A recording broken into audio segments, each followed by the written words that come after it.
Hi, my name is Lopez. I'm an attorney with TESA of Colorado Springs.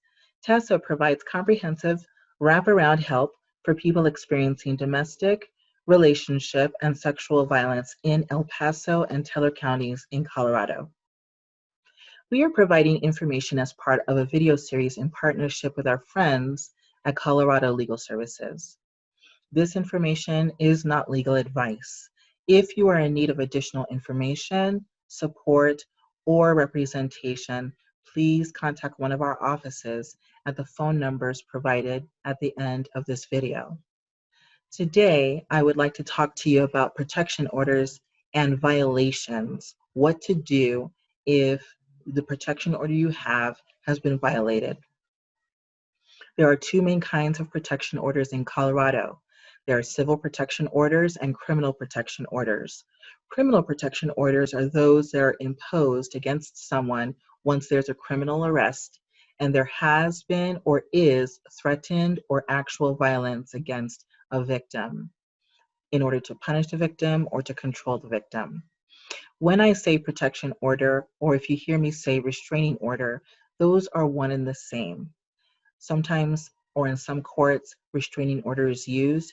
Sometimes protection order is used. In Colorado, the terminology is protection order.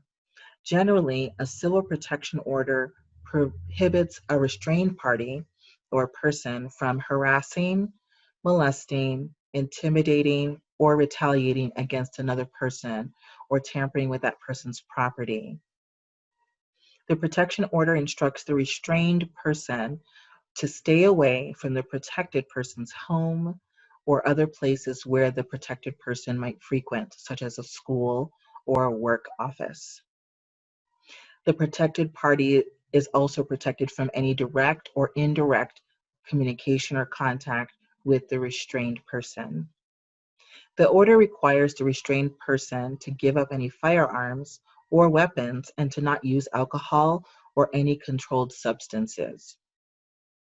The judge issuing the protection order may also add additional restrictions to make sure that the protected person is truly safe. Protection orders, once they are imposed, are registered into a statewide database so that the police and other law enforcement agencies will be able to see it and protect the people who are meant to be kept safe. If a restrained party in your case acts in a way or encourages another person to act in a way that goes against the orders from the judge, you should notify the police or local law enforcement agency, such as a sheriff's office, or if you live on campus at a university, the campus police are included.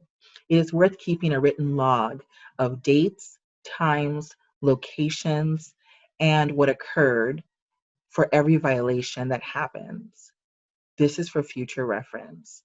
The police should respond to your reports of violations and investigate. However, if the police or the local law enforcement agency does not do anything after you report the violation, ask for a copy of the incident report.